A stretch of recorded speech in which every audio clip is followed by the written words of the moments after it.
పనిచేస్తా ఉన్నారు రైట్ అండి. సిస్టమ్ అంతా కూడా. ఓకే ఓకే కార్తీక్ గారు, సో తెలంగాణ వ్యాప్తంగా నిన్నటి వరకు చూస్తే 73 లక్షల ఫారాలు ఇంకా డిజిటలైజ్ కాలేదు అని చెప్తా ఉన్నారు. అంటే ఓవరాల్గా సర్కు ముందున్నటువంటి ఓట్లు చూస్తే 3,38,26,448 ఓట్లలో ఇప్పుడు 2,64,87,214 మంది ఫామ్స్ మాత్రమే డిజిటలైజ్ అయ్యాయి. అంటే దాదాపుగా 21% పైగా తగ్గేటువంటి అవకాశం ఉంది అనేది ఇప్పుడు అన్ని పార్టీల్లో కనబడుతున్నటువంటి ఆందోళన. సో ఈ డిలేషన్ కావచ్చు, రేపు ఏం జరగబోతుందో 73 లక్షల ఓట్లలో మరి కొన్ని యాడ్ అవుతాయా, మరి కొన్ని డిలేషన్ అవుతాయి. సో ఆ డిలేట్ అయినటువంటి ఓట్లు ఇప్పుడు 21% తగ్గినటువంటిది ఏ పార్టీకి అనుకూలంగా మారేటువంటి అవకాశం ఉందంటారు? రోజా గారు, మీకు అండ్ తోటి ప్యానలిస్టులకి అందరికీ, రాజు న్యూస్ ప్రేక్షకులు అందరికీ కూడా గుడ్ ఈవినింగ్. నిజానికి ఇక్కడ ఒక విషయాన్ని మనం మాట్లాడుకోవాలండి. ఈ రోజు వరకు నాకు కూడా ఎన్యుమరేషన్ ఫామ్ రాలే. సరే, నేను జర్నలిస్ట్ గా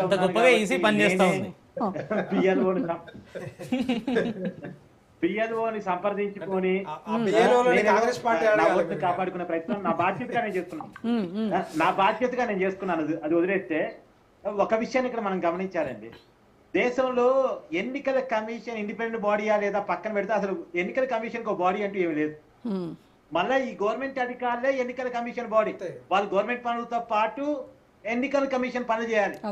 అసలు ఎన్నికల కమిషన్ కంటూ ఒక సపరేట్ బాడీ లేకపోవటం ఫలితంగా వచ్చిన ప్రాబ్లమ్స్ ఇవన్నీ. బాబా ఇక్కడ ఎవరిని ఏమీ అంటానికి లేదు. వ్యవస్థలో ఎన్నికల కమిషన్ కంటూ ఒక ప్రత్యేకమైన బాడీ లేకపోవటం, అవసరానికి ప్రభుత్వ అధికారులు వాడుకొని పని చేయించుకునే పరిస్థితిలో ఉంటాం. మళ్ళీ ప్రభుత్వం యొక్క పని ఉంటుంది, ఎన్నికల కమిషన్ పని అదనం. కాబట్టి ఇవన్నీ నడుస్తుంటాయి మన దేశంలో. కాకపోతే నేనేమంటానంటే, ఇప్పటికీ మించిపోయింది. ఇప్పుడు 74 లక్షల ఓట్లు గలంత అయ్యాయి అనేది ఒక అంచనా. ఈ 74 లక్షల ఓట్లు మనకి స్టేట్ వైడ్ గా చూసినప్పుడు పెద్ద ఫిగరే కనపడింది.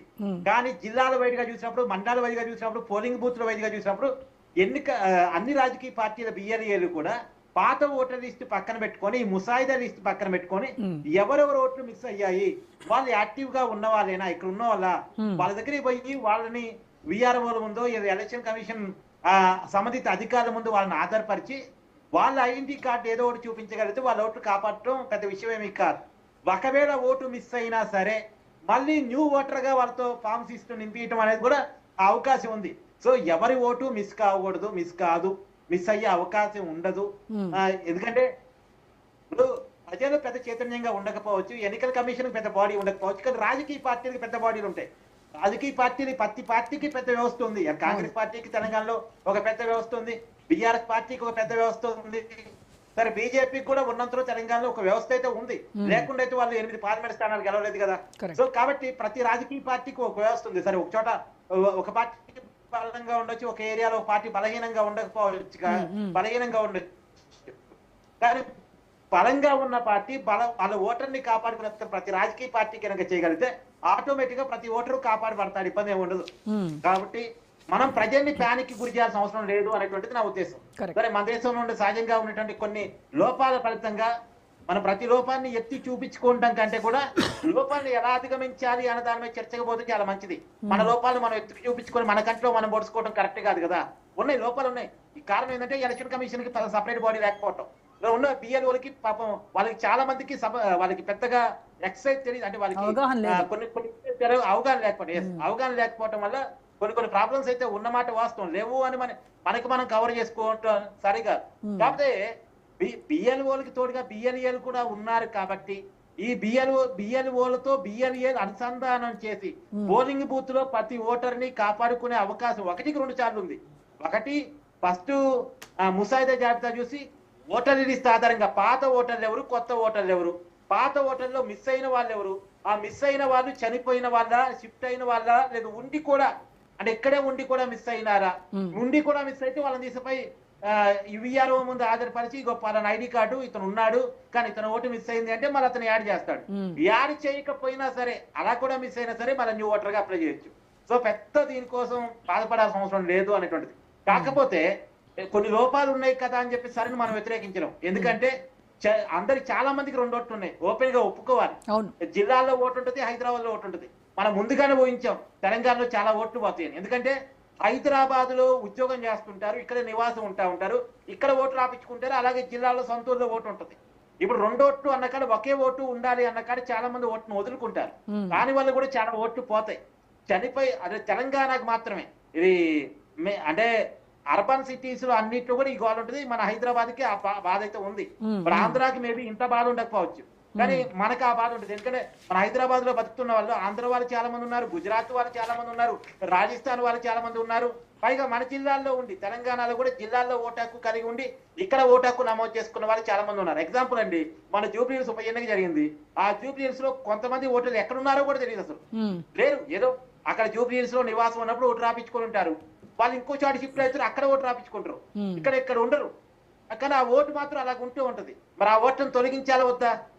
తొలగించాలని బాధ్యత ఉంటది కదా. సో మంచి కోసం జరుగుతున్న కార్యక్రమంలో లోపాలు ఉన్న మాట వాస్తవం. సో ఇప్పుడు కార్తిక్ గారు తొలగించిన ఓట్లు రేపటి ఎలక్షన్స్ లో, నెక్స్ట్ జిహెచ్ఎంసీ ఎలక్షన్స్ రాబోతున్నాయి, అక్కడ గెలుపోటములను డిసైడ్ చేస్తాయా ఇవి? ఖచ్చితంగా ఓటర్ల శాతం తగ్గినప్పుడు ఖచ్చితంగా గెలుపు ఓటములు ఎంతో కొంత ప్రభావితం అవుతాయి.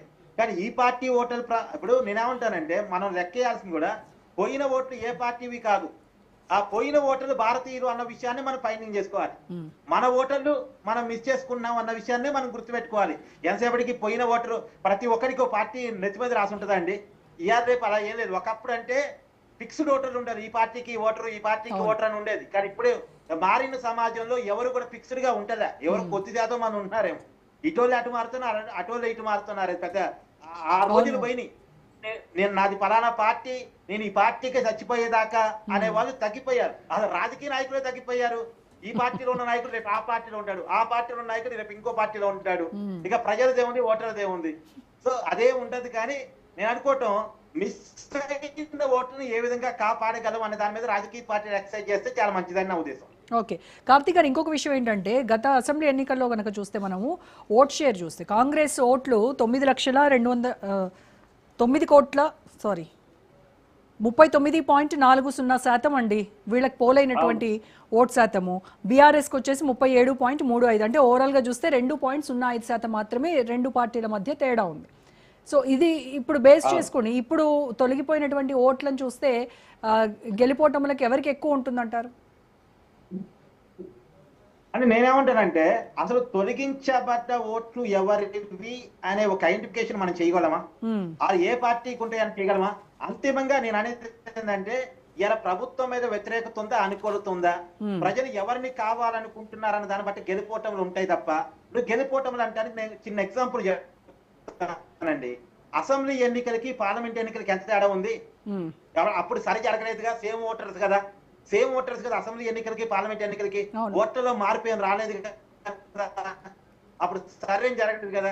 కానీ అసెంబ్లీ ఎన్నికలకి పార్లమెంట్ ఎన్నికల ఫలితానికి ఎంత తేడా వచ్చింది చూడండి. అసెంబ్లీ ఎన్నికల్లో 38 సీట్లు బీఆర్ఎస్ గెలిచింది, 64 సీట్లు కాంగ్రెస్ గెలిచింది, బీజేపీ కేవలం 8 సీట్లు మాత్రమే గెలిచింది. కానీ పార్లమెంట్ ఎన్నికలకు వచ్చేసరికి బీఆర్ఎస్ పార్టీ ఒక్క పార్లమెంట్ స్థానం కూడా గెలవలేదు, బీజేపీ 8 పార్లమెంట్ స్థానాలు గెలిచింది, కాంగ్రెస్ కూడా 8 పార్లమెంట్ స్థానాలే గెలవగలిగింది. అధికారం ఉండి కూడా ఇక్కడ ఈ లెక్కలో చూసినప్పుడు 8 అసెంబ్లీ స్థానాలు గెలవగలిగినటువంటి బీజేపీ 8 పార్లమెంట్ స్థానాలు ఎట్ట గెలిచింది? 38 అసెంబ్లీ స్థానాలు గెలవగలిగినటువంటి బీఆర్ఎస్ 8 అది 0, ఒక్క పార్లమెంట్ స్థానం కూడా ఎందుకు గెలవలేకపోయింది? అంటే అదే ఓటర్లు మారిపోయారు.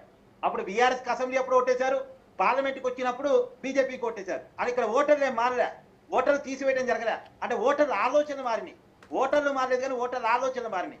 కాబట్టి పోయిన ఓట్లు పలానా పార్టీ వేని గుండు గుత్తాగా ఒక నిర్ణయానికి రావడం అని తప్పు. ఒకప్పులాగా ఓటర్లు లేరు, ఆ ఎన్నిక టు ఎన్నిక మారుతున్నారు. ఇప్పుడు ఎగ్జాంపుల్ అండి, జూబ్లీహిల్స్ లో అసెంబ్లీ 2023లో అసెంబ్లీ ఎన్నికలు జరిగినప్పుడు కాంగ్రెస్ పార్టీకి వచ్చిన ఓట్లు ఎన్ని? అదే పై ఎలక్షన్లో కాంగ్రెస్ పార్టీకి వచ్చిన ఓట్లు ఎన్ని? అసెంబ్లీ ఎన్నికలు జరిగినప్పుడు 3rd ప్లేస్ కదా కాంగ్రెస్ పార్టీ, 2nd ప్లేస్ ఏమో. కానీ ఆ రోజు వచ్చిన ఓట్లు ఎన్ని? కానీ మన ఉప ఎన్నికలు వచ్చిన ఓట్లు ఎన్ని? ఆ కంటోన్మెంట్ చూద్దాం, కంటోన్మెంట్ లో ఉప ఎన్నికలో అసెంబ్లీ ఎన్నికలప్పుడు కాంగ్రెస్ పార్టీకి వచ్చిన ఓట్లు ఎన్ని? తర్వాత మొన్న ఉప ఎన్నికలు వచ్చిన ఓట్లు ఎన్ని? కాకపోతే ఎన్నిక టు ఎన్నిక ప్రజల ఆలోచన మారుతాయి. ఇప్పుడు ఏంది, ఉప ఎన్నికలు జరిగినప్పుడు ఏంటంటే అధికార పార్టీకి ఓట్లేస్తే ఏదైనా పనులు జరుగుతాయి అని అధికార పార్టీకి ఓట్లేస్తారు. లేదు, అసెంబ్లీ ఎన్నికలు జరిగినప్పుడు పలానా పార్టీ అధికారం వస్తే బాగుంటుంది, పలానా వ్యక్తి ముఖ్యమంత్రి అయితే బాగుంటుంది అని అప్పుడు ఓట్లేస్తారు. పార్లమెంట్ ఎన్నికలప్పుడు పలానా వ్యక్తి ప్రధానమంత్రి అయితే బాగుంటుంది, పలానా పార్టీ అధికారంలోకి వస్తే బాగుంటుంది అని అప్పుడు ఓటేస్తారు. అంటే ఎన్నిక టు ఎన్నిక ప్రజల ఆలోచన మారుతూ ఉంటాయి. ప్రజలు పలానా పార్టీ అని ఫిక్స్ గా గుండు గుత్తాగా మనం వాళ్ళని కట్టేయాల్సిన అవసరం లేదు అనేది నా ఉద్దేశం. ఒకవేళ ఈ 74 లక్షల ఓట్లు కొంతమంది అయితే కావచ్చు, ఫిక్స్డ్ పార్టీ అయితే కావచ్చు, కానీ మొత్తానికి మొత్తం ఈ పోయిన ఓట్లని ఒకే పార్టీవి అని చెప్పడానికి ఉండదు. కానీ కార్తిక్ గారు ఫేజ్ 1 ఫేజ్ 2లో ఆయా రాష్ట్రాల్లో తొలగించినటువంటి ఓట్ల ప్రభావము ఆ పార్టీలు గెలుపోవటంని నిర్దేశించింది కదా, అక్కడే కదా బీజేపీకి ప్లస్ అయింది ఈ సర్ ప్రక్రియ ద్వారానే అని కదా ప్రతిపక్షాలన్నీ కూడా అంటా ఉన్నాయి. ఇప్పుడు నేనేమంటానంటే బీహార్లో ఎన్నికలు జరిగాయండి, బీజేపీ గెలిచింది, ఓకే, సరి ప్రక్రియ జరిగాక బీహార్లో ఎన్నికలు జరిగాయన్నారు, గెలిచింది. మరి అదే మొన్న ఉప ఎన్నికలో అదే ఓటర్లు కదా ప్రశాంత్ కిషోర్ గెలిపించారు, బీజేపీ కంచుకొట్టిన బీజేపీ ఓడిపోయింది. అదే ఓటర్లు కదా, సరి ప్రక్రియ తర్వాత ఉన్న ఓటర్లే కదా బీహార్లో. మనకి ఇంకో ఎగ్జాంపుల్, కేరళలో సర తర్వాత ఎన్నికలు జరిగాయి, కాంగ్రెస్ పార్టీ గెలిచిందిగా. తమిళనాడులో సర తర్వాతే జరిగాయి, అక్కడ విజయ్ పార్టీ గెలిచిందిగా, కొత్త పార్టీ. అసలు ఎవరు ఊహించను కూడా లేదుగా విజయ్ పార్టీ గెలుస్తుందని, కానీ విజయ్ గెలిచాడుగా. సో మనం అలా ఒక కన్క్లూజన్ కానీ ఎక్కువగా బీహార్ వెస్ట్ బెంగాల్ ఈ రెండింటి గురించే మాట్లాడుతూ ఉన్నారు. వెస్ట్ బెంగాల్లో అసలు బీజేపీ గెలుపు అనేది చెప్పండి. బీహార్ ఒక ఎగ్జాంపుల్ చెప్పా, బీజేపీ కంచుకోటలో బీజేపీ ఓడిపోయింది, సరి ప్రక్రియ తర్వాత ఉన్న ఓటర్ల ఆధారంగానే ఎన్నిక జరిగింది, మరి ఓడిపోయారు కదా. బెంగాల్ చూద్దాం, బెంగాల్లో కూడా సరి పేరుతో ఎక్కువ ఓట్లు ఎక్కడ పోయారు, బెంగాల్ బోర్డర్స్ లో పోయారు, బెంగాల్ బంగ్లా బోర్డర్స్ లో పోయారు. కానీ అక్కడ చాలా చోట్ల మళ్ళీ తృణమూల్ కాంగ్రెస్ పార్టీ గెలిచింది. ఇప్పుడు తృణమూల్ కాంగ్రెస్ పార్టీ గెలిచిన స్థానాలు చూడండి, సరి పేరుతో ఎక్కువ ఓట్లు పోయిన చోట మళ్ళీ తృణమూల్ కాంగ్రెస్ పార్టీ గెలిచింది. మరి ఎట్లా గెలిచింది? ఎక్కువ ఓట్లు పోయిన చోట తృణమూల్ కాంగ్రెస్ పార్టీ ఎలా గెలవగలిగింది? రైట్. సో మనం ఈ ఓట్లు పోవటం వల్ల ఒకళ్ళు ఓడిపోయారు, ఈ ఓట్లు ఉండటం వల్ల ఒక పార్టీ గెలిచింది అని చెప్పలేము. ఇప్పటికీ పార్టీలకి చాలా ఆప్షన్స్ ఉన్నాయి. నేను ఏమంటున్నానంటే ప్రతి ఓటర్ని కాపాడుకోవటానికి పార్టీలకి చాలా ఆప్షన్స్ ఉన్నాయి. వాళ్ళ బిఎల్ఏని స్ట్రెంథన్ చేసుకొని, బిఎల్ఏని ఎడ్యుకేట్ చేసుకొని వాళ్ళ ద్వారా వాళ్ళ పార్టీ ఓట్లు కాపాడుకునేటువంటి అవకాశం ప్రతి రాజకీయ పార్టీకి ఉంది. ఒకవేళ ఓట్లు మిస్ అయినా కొత్త ఓటర్లుగా నమోదు చేపించుకునే అవకాశం కూడా ఉంది. ఇది ఈ దేశంలో ఎవరు ఓటు పోతే ఎవరు ఊరుకోరండి, ఎవరు తమ ఓటును కోల్పోతారని అనుకోరు. ఎందుకంటే ఓటు పోతే సంక్షేమ పథకాలు పోవు అన్నది నిజమైనప్పటికీ కూడా ఓటు లేనప్పుడు మనిషిగా కూడా క్యాలిక్యులేట్ చేయరు. ఎందుకంటే ఓటు ఉంటేనే ఆ ఓటుని కాపాడుకోవడం కోసం వాళ్ళకి ఏదో పథకం ఇస్తా ఉంటారు రాజకీయ పార్టీలు. కాబట్టి ఎవరి ఓటుని ఎవరు మిస్ చేసుకోవాలని అనుకోరు.